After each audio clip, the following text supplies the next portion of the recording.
Welcome to Glorious Botafogo, your number one source of Botafogo news in English. Like a phoenix. That was the theme of the night with a beautiful mosaic once again from the Botafogo supporters. The movement, no one loves like us. Ninguém ama como a gente. The movement that is made of Botafogo fans made yet another beautiful mosaic at the Newton Santos. And it was the first ever double mosaic, in which the first one, as I'm going to put here for you to see, is the Botafogo shield. It's the Botafogo emblem.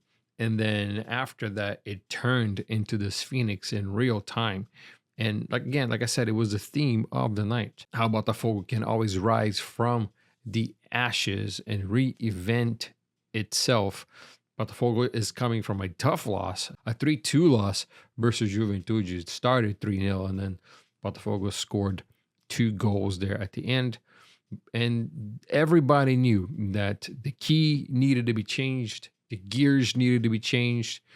Everything needed to be forgotten or put in the past for now and focus on this match that happened tonight. Today is Wednesday. I'm recording this right after the match. That the club needed to put its attention, put its focus and its efforts into tonight's game, because it is a very important match. Tonight's match against Palmeiras is not only another chapter in this recent rivalry due to what's been happening inside the pitch, but also what's been happening outside the pitch, which to me makes it's less important than what's been happening inside the pitch, which is both teams playing really good football and competing at the same level, which is good because Palmeiras has been competing at the highest level for years now. So the fact that Botafogo has been competing toe-to-toe with Palmeiras shows that the club has elevated itself. And this is a Libertadores match. It is a knockout stage. The loser goes home. And this was the first of the 2 matches that Botafogo and Palmeiras will play in the Libertadores. The first one was tonight at the Newton Santos. The second one will be next week at the Allianz Parque. And it will be a tough match. Botafogo has the advantage, 2-1. Palmeiras will try to score early, most likely. They will come guns blazing, I believe, because they have to win by 2 goals if they want to just win straight ahead. The thing is, Botafogo has scored in every single match this year except for the loss against Cruzeiro 3-0.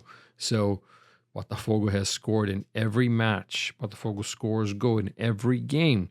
If that remains true, then Palmeiras will have to score 2 just to take it to penalties. All 3 of the goals were scored in the first half. Igor Jesus found an incredible pass to Luis Henrique, which headed it into the goal of Weverton and scored the first goal. What a pass by Igor Jesus. That was something else. That was absolute cinema, as the meme says. And then Palmeiras tied with Mauricio after John sort of, he kicked the ball and didn't have the right distribution of the ball. Ended up back into Palmeiras. Palmeiras got it, sent it to Mauricio. Mauricio took the shot. John tried to save it. It hit his hand, but it still went in. But not long after that, Igor Jesus, which in my opinion, if not the best man of the match of tonight, is pretty close. I mean, to me, he's the man of the match. There's other players on the pitch today that did really well. Like Bastos did really well defensively. I think it would be between the 2. It would be between Igor Jesus and Bastos. But I'm going to go with Igor Jesus for the wonderful assist and the wonderful goal that gave Botafogo the lead tonight. Other players did really well as well, like Thiago Almada. You can tell, man, just when he has the ball on his feet, you can tell he's different. Like Luis Henrique. When Luis Henrique has the ball on his feet, you can just tell that's a different player. That's a totally different player. Marlon Freitas did really well tonight. Gregory did really well tonight. Mateo Ponte did all right as well. So it was not a bad match by most of the players tonight. Cuiabano did well, and then all of the 5, Botafogo used 5 substitutes tonight.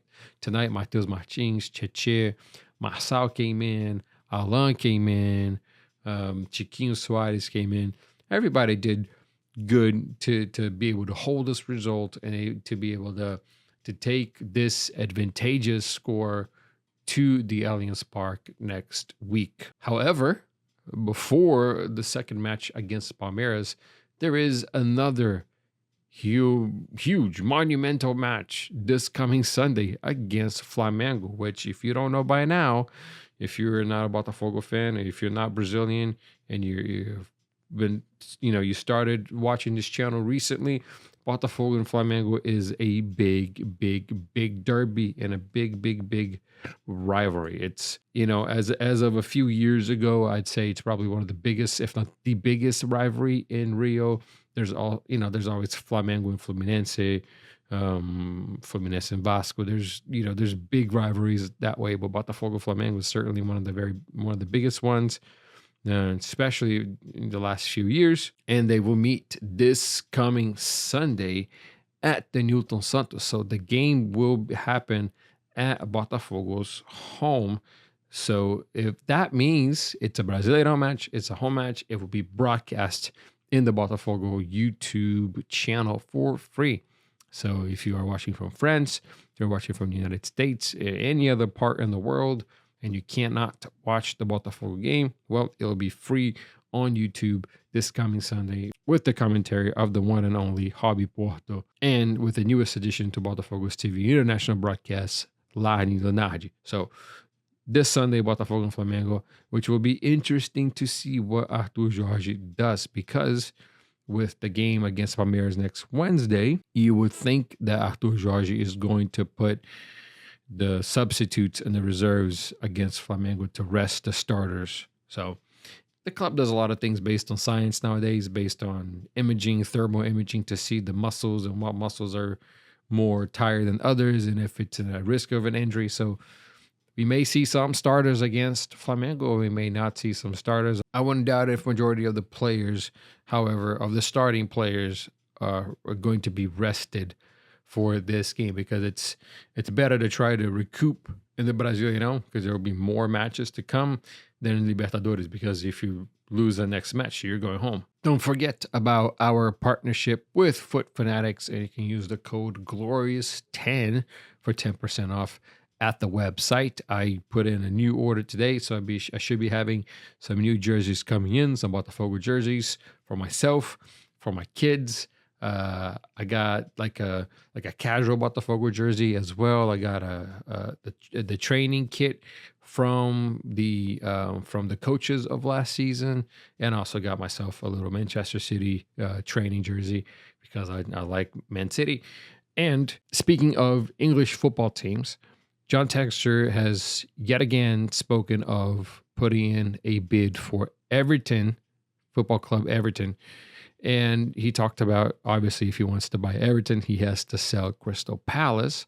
So we will see what's going to happen with that. I think John Texter is very keen on acquiring Everton. So I think that the time of Crystal Palace being in the Eagle family is probably coming to an end sooner than later.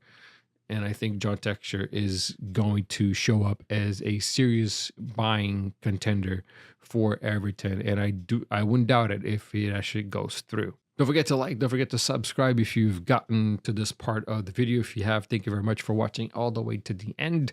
I will be back Sunday with the post-match commentary and analysis like I do here, just like I did tonight against Palmeiras. I will see you then.